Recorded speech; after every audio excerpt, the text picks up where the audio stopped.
저는 오늘 사명의 살라 제목을 가지고 함께 은혜를 나누고자 합니다. 오늘 드리는 말씀은 여러분들에게 부담을 주려고 드리는 말씀이 아닙니다. 우리가 다시 신앙을 점검하고 믿음을 점검하고 또 나의 영적 상태를 돌아보는 그런 말씀이 되어야 될 줄 믿습니다. 우리가 흔히 좋거나 싫거나 또 하기 싫거나 힘들거나 그래도요 해야 되는 걸 뭐라고 합니까? 사명이라고 해요. 책임. 근데 이 단어에 우리가 지치기도 하고 즐겁고 기쁘기도 합니다. 하나님이 나에게 사명을 주셨다. 내가 은혜를 놓칠 때는 버겁기도 해요. 근데 내가 은혜를 누리고 믿음이 있을 때는 이것만큼 벅찬 게 없습니다. 하나님이 나에게 사명을 주셨구나. 여러분들, 저와 여러분들이 왜 이 땅에서 살아야 될까요? 흑암이 역사하고 죄악이 관영하고 불신앙의 세상인데 왜 이런 세상에 저와 여러분들이 살아야 됩니까? 왜 그러냐면은 그 가운데서도 하나님이 저와 여러분들을 보내사 살리길 원하시는 거예요. 때로는요 마태복음 10장 16절에 보니까 내가 너희를 보내는 것이 양을 이리 가운데 보냄과 같다 하셨어요. 아니 양을 어떻게 이리에게 보냅니까? 말이 돼요? 그건 뭐냐면 하나님의 응답과 믿음을 가지고 현장을 살리고 흑암을 꺾어라 그 얘기.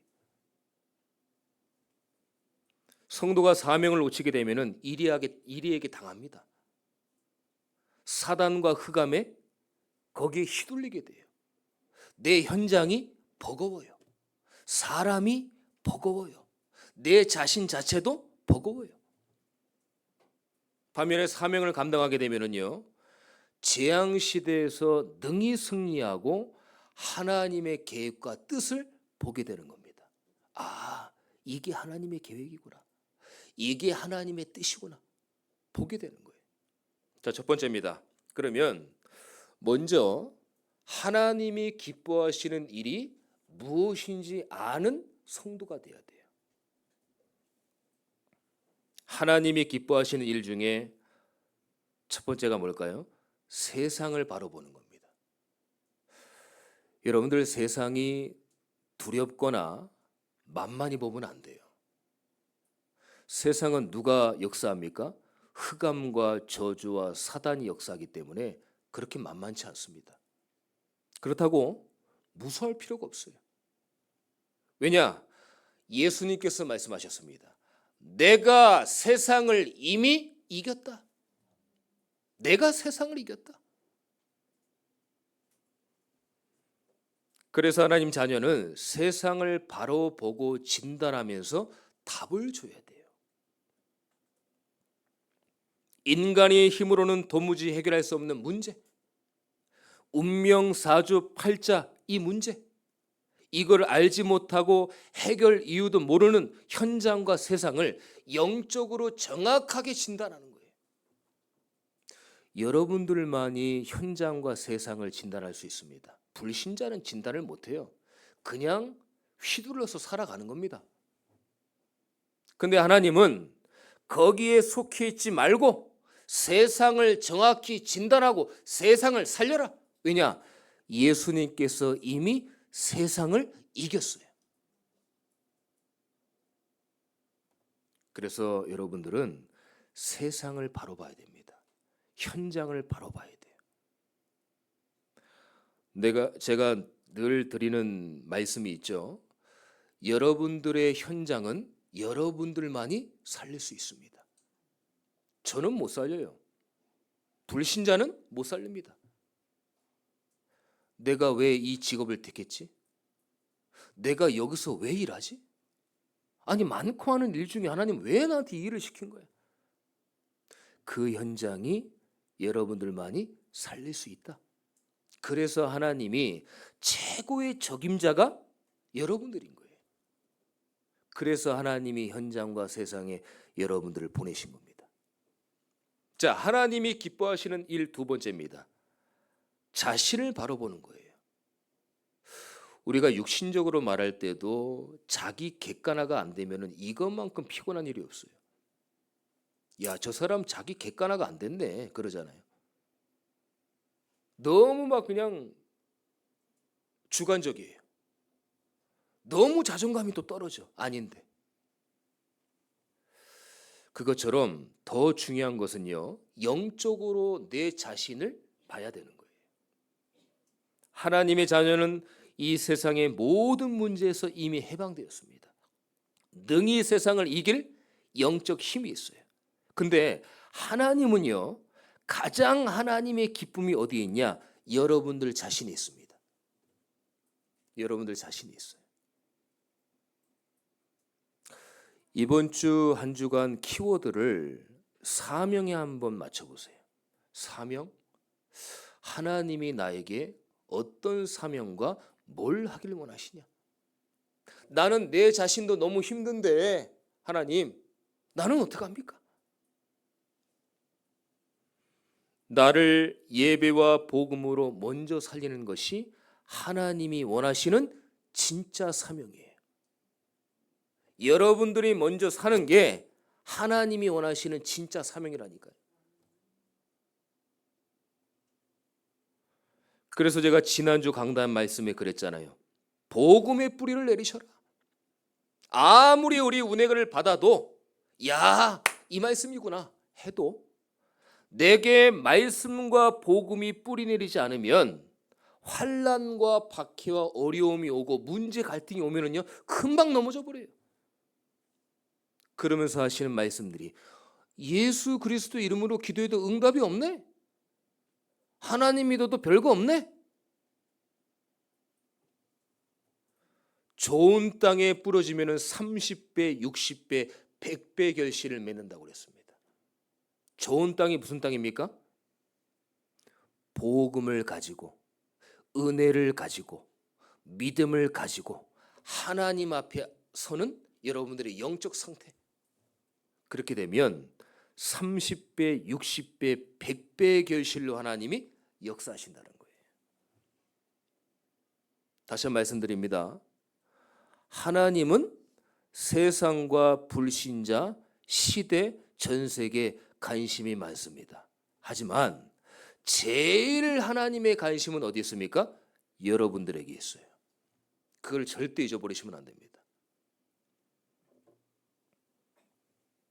그래서 뿌리가 안 되면 사명은 점점 식어갑니다. 내가 옛날에 왜 그랬지? 내가 옛날에 다락방도 뛰고 개인 양육도 하고 예배 최고의 응답받고 기도하면 무조건 하나님의 응답하시고 그랬던 난데 왜 갑자기 점점 내 사명이 식어갈까? 복음의 뿌리를 못 내려서 그래요. 그래서 오늘 말씀 들으시면서 하나님, 내 안에 말씀이 들려지고 깨달아지고 믿어지게 하옵소서. 그래서 하나님의 말씀이 그냥 육신적으로만 있다가 떨어지는 게 아니라 뭐예요? 내 영혼 깊이 뿌리를 내릴 수 있도록 하나님, 저의 영적 상태를 붙잡아 주옵소서. 그리고 기도 스케줄, 전도 스케줄이요. 다시 한 번 말씀드립니다. 스케줄이라고 하니까 여러분들의 부담이 아니에요. 목사님, 저는 부끄러워서 그렇지 기도 자체가 하기 싫어요. 전도 자체 사실 관심 없습니다. 제 앞에 문제도 저는 힘들어요. 예배 나오는 거요. 지난주에 예배 모든 인생의 응답은 예배라고 하는데 그걸 아는데 너무 힘들어요. 안 됩니다. 그래서요, 기도해야 된다는 의식만 가지면 돼요. 하나님이 가장 기뻐하시는 게 전도니까 전도를 해야 되겠다는 의식만 가지면 돼요. 의식만. 우리가 의식을 놓치거든요. 왜냐하면 기도하면 하나님의 능력이 나타납니다. 이 능력은 하나님이 하나님의 계획을 이루시는 데 사용돼요. 자, 그러면 하나님이 원하시는 건 뭐다? 기도다. 짐승 잡는 그런 기도가 아닙니다. 예수 이름 부르는 기도. 전도의 사명은 나의 부담이 아닙니다. 뭐예요? 하나님의 역사예요. 성령 인도를 받으시면 됩니다. 이게 바로 하나님이 기뻐하시는 일이에요.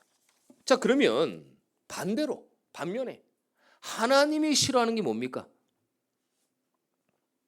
에이, 목사님 뻔한 거 아닙니까? 뻔한 거기 때문에 우리가 실수합니다. 뻔한 거기 때문에. 자, 하나님이 싫어하시는 게 뭘까요? 이사야 56장 10절에 보니까요.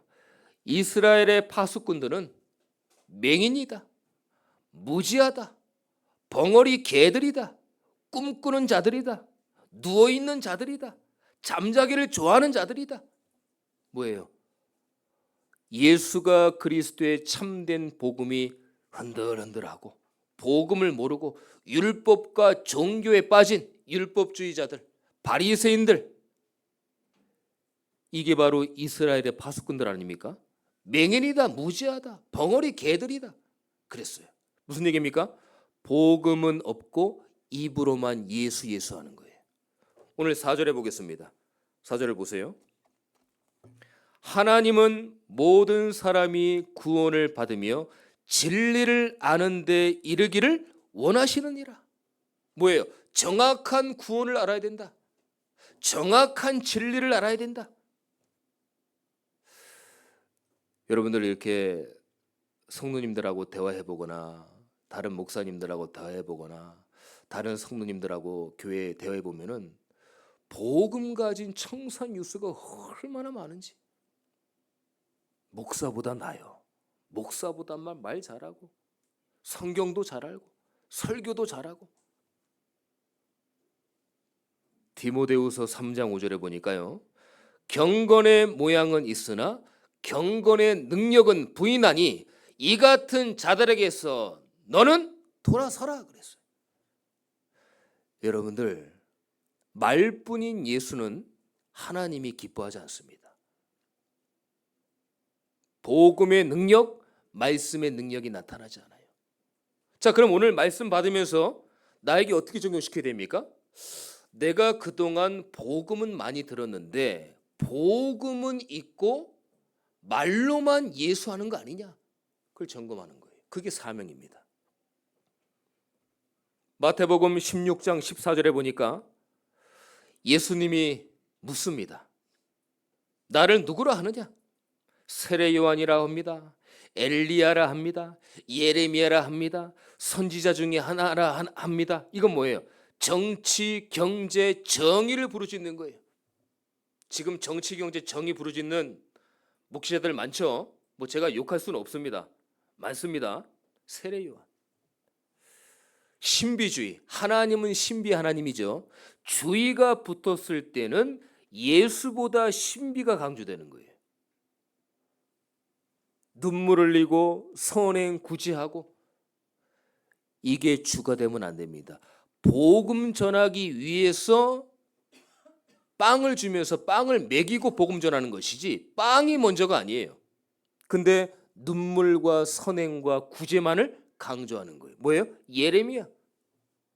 선지자 중에 한 명이라고 그러던데요. 많은 종교와 우상 중에 그 속에 종교 속에 그냥 한 명 예수예요. 성인 군자 그 중에 한 명이에요. 5절에 보겠습니다. 다 같이 합독하겠습니다. 시작. 하나님은 한 분이시요 또 하나님과 사람 사이의 중보자도 한 분이시 곧 사람이신 그리스도 예수라. 뭐라고 그랬어요? 하나님 성삼위 하나님은 한 분이다. 하나님과 사람 사이의 중보자도 뭐예요? 오직 예수밖에 없다. 종교 속에 어떤 한 명의 예수가 아니다.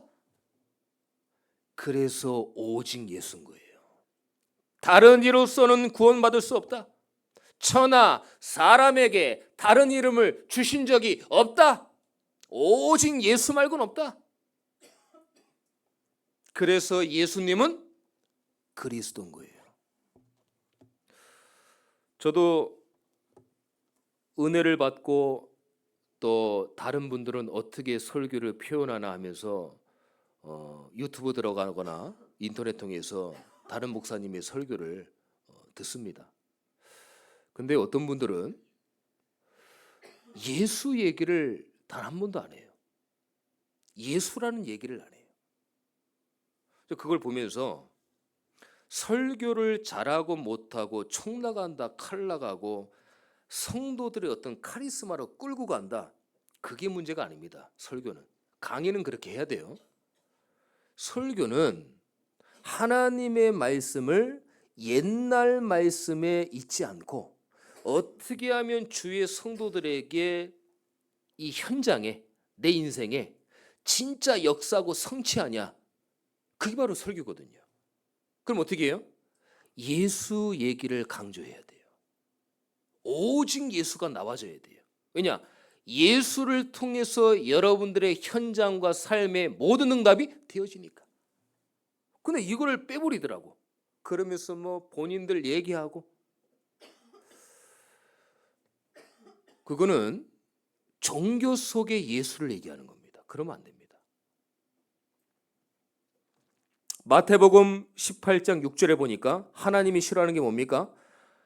18장 6절에 보니까 작은 자를 실족케 하면 차라리 연자 맷돌을 메어서 죽여버려라 그래요. 뭐 하나님이 죽으라고 그래. 그것도 연자 맷돌을. 그 얘기가 아니에요. 복음을 막지 말라 그 얘기입니다. 복음을 막으면 하나님이 너무 싫어하신다. 6절을 보겠습니다. 합독하겠습니다. 그가 모든 사람을 위하여 자기를 대속물로 주셨으니 기약이 이르러 주신 증거니라 그랬어요. 모든 사람을 위해서 대속물로 주셨으니 이게 그리스도 예수의 증거다. 하나님이 다른 건 다 용서하시고 넘어가십니다. 하지만 복음 막는 거는 하나님이 용서하지 않으셔요. 이게 바로 성령 해방죄거든요. 이걸 하나님이 가장 싫어합니다. 복음 막는 걸 가장 싫어해요. 하나님은. 다른 건 다 용서합니다. 우리가 죄를 지었다, 범죄를 지었다, 다 용서하셔요. 범죄는 육신적으로 감옥 살고 나와서 영적으로 하나님은 다 용서하십니다. 하지만 성령 해방죄, 복음 막는 거는 하나님이 계속 그거를 간섭하셔요. 위험한 겁니다. 그래서 사도행전 5장 1절에 11절에 보니까 하나님을 속이는 자들이 나옵니다. 뭡니까? 아나니와 삽비라. 사단이 너 마음에 가득하여 성령을 속이고, 이거는 뭐예요? 단지 내가 헌금을 속였다, 헌금을 다른 데 썼다, 그 얘기를 하는 게 아닙니다. 하나님을 공포의 하나님으로, 무서운 하나님으로 만드는 게 아니에요. 영적이든 육신적이든 모든 걸 하나님 앞에서 해라, 그 얘기예요. 하나님 앞에서 해라. 7절을 보겠습니다.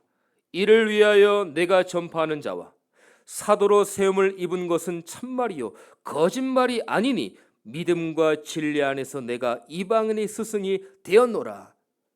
사단은 거짓의 아비입니다. 거짓말장입니다. 죽이고 속이고 거짓말하는 것뿐이요 그랬어요. 근데 하나님은 거짓을 모르시는 분이에요. 하나님은 거짓말을 못하시기 때문에 거짓에 굉장히 예민하셔요. 근데 사단은 거짓의 아비. 그럼 뭐예요? 예배와 말씀과 기도와 헌금과 훈련, 모든 영적인 것을 하나님 앞에서 해라. 고개를 들고 잠깐 저를 봐주세요. 여러분들 모든 영적인 부분을 할 때 하나님 앞에서 하시길 바랍니다. 하나님 앞에서 하지 않으려면 하지 마세요. 그거. 하나님이 기뻐하시지 않습니다. 목사를 위해서 사람 앞에서 그거 하지 마세요. 저는 여러분들이 뭐 제 앞에서 뭐 목사 앞에서 한다, 저는 그런 데 별로 관심 없습니다. 하나님 앞에서 하세요. 작은 거라도 하나님 앞에서. 아, 이걸 하면은 내가 교회 중직자 목사님이 인정하겠지. 하나님 앞에서 하세요. 그게 헌금이 됐든 말씀이 됐든 기도가 됐든 예배가 됐든 훈련이 됐든 하나님 앞에서 하셔야 돼요. 그게 바로 하나님이 원하시는 성령 인도입니다. 자, 말씀을 맺겠습니다. 자, 그러면 저와 여러분들은 그래서 사명에 살아야 돼요. 마태복음 28장 18절에서 20절의 말씀 보니까 하늘과 땅의 모든 권세를 내게 주셨다. 뭐예요? 모든 권세를 주셨다. 권력과 세력이죠. 모든 권세를 이미 여러분들에게 주셨다. 성삼위 하나님 보호자의 모든 권세가 여러분과 함께 하시기를 예수 그리스도 이름으로 축원합니다. 함께 하시는 거예요. 모든 권세가. 그래서 사명에 살아야 돼요. 마태복음 16장 15절에서 18절에 보니까 믿고 믿는 자들에게는 이런 표적이 따르니 내 이름으로 귀신을 쫓아내며 새 방언을 말하며 뱀을 독을 마실지라도 해를 받지 않고 병든 사람에게 손을 얻은즉 나으니라 그랬어요. 전제 조건이 뭡니까? 믿고 그랬어요. 믿는 자들에게. 사명이 뭐예요? 여러분들의 사명은 믿는 겁니다. 믿는 거예요. 하나님, 아는데 안 믿어져요. 이렇게 기도하세요. 하나님, 저에게 믿음을 주세요. 믿음을 주세요. 그리스도 예수의 말씀을 듣는 게 그래야 믿음이 생깁니다. 안 듣는 데는 어떻게 할 수가 없어요. 여러분, 예배를 드린다 할 때 억지로라도 예배 나오세요. 습관적으로라도 예배에 나오세요. 그러면서 예배 자리에 있을 때 말씀을 통해서 은혜를 주시는 겁니다. 요한복음 21장 15절에 17절에 보니까 내 양을 치라 먹이라 3번 물으십니다. 배신한 베드로에게 야 베드로야 너 나 정말 사랑하냐? 3번 물으셔요. 마지막에 뭐라고 그럽니까 베드로가? 나 예수님 정말 사랑해요. 그러지 않았어요. 3번 부인하기 전에는 그랬습니다. 나는 절대로 다른 사람은 부인해도 나는 절대로 예수님 부인하지 않을 겁니다. 했는데 부인했어요. 그걸 예수님이 아시는 거예요. 그러면 나중에 베드로 뭐라고 합니까? 내가 주님을 사랑하는 걸 주님만이 아십니다 그랬잖아요. 우리 교회의 존재 여부와 이유가 뭡니까? 렘넌트와 그리고 후대와 TCK 다민족 렘넌트예요. 파키스탄 렘넌트입니다. 내 양을 치라는 건 뭐예요? 렘넌트를 키워라. 렘넌트에게 집중해라. 후대에게 집중해라. 후대를 복음으로 뿌리내리게 해라. 그 얘기예요. 그게 우리 교회와 여러분들의 사명이라니까요. 근데 목사님 이거 아는데 안 됩니다. 그래서 사도행전 1장 8절에 뭐예요? 오직 성령으로만 되는 거예요. 지난주 제가 말씀드렸죠. 말씀드리면서 스가랴서에 그랬잖아요. 힘으로 능으로 안 되곤 오직 나의 영으로 되느니라 그랬잖아요. 우리의 힘과 능력으로 안 됩니다. 저의 능력으로도 안 됩니다. 오직 하나님의 성령의 역사로 되는 거예요. 로마서 16장 1절에서 27절의 말씀에 35명의 전도자들의 응답이 나와요. 그냥 어느 날 갑자기 뿅 하고 나온 게 아닙니다. 로마서 16장 17절 18절에 보면은 이따 한번 찾아보세요. 뭐라고 그랬냐? 분쟁했어요. 거치게 했어요. 사람들을. 그리스도를 섬기지 아니하고 자기들의 배만 채우고 교활하고 아첨하고 순진한 자들의 마음을 미혹하기도 했지만 35명이 이렇게 했지만 바울이 계속 사명을 심은 겁니다. 언약을 심은 거예요. 복음을 심은 거예요. 말씀을 심은 거예요. 어느 날 뿅 하고 35명이 야 전도자가 됐다. 그게 아닙니다. 이런 어려움이 있었지만 하나님은 이들을 통해서 어떻게 해요? 전도자로 사용하셨어요. 우리 교회와 여러분들에게도 이런 응답이 있을 줄 믿습니다. 그래서 사명에 사셔야 돼요. 어떤 어려움도 괜찮아요. 문제, 갈등, 위기 괜찮습니다. 목사님 교회가 너무 어려워요. 성도가 너무 어렵습니다. 괜찮습니다. 하나님이 여러분들과 우리 교회를 붙잡으시고 성령께서 역사하실 줄 믿습니다. 그래서 이 축복을, 언약을 붙잡고 승리하게 되시기를 예수 그리스도의 이름으로 축원합니다. 하나님 감사합니다. 오늘 저희들에게 은혜를 주셔서 다시 한번 사명에 살라는 말씀을 주심을 감사함을 드립니다. 하나님, 한 주간 하나님이 나에게 주신 부담의 사명이 아니라 내 영적 상태를 점검하고 나의 신앙을 점검하고 나의 믿음을 점검하는 한 주간에 생각하는 한 주간 될 수 있도록 인도하여 주시옵소서. 그래서 우리 교회, 우리 성도님들을 통해서 사명의 불붙듯이 다시 회복해서 오직 교회, 오직 복음, 오직 현장, 오직 후대를 위해서 쓰임받는 우리 귀한 성도님들 될 수 있도록 인도하여 주시옵소서. 예수 그리스도의 이름으로 기도드립니다. 아멘.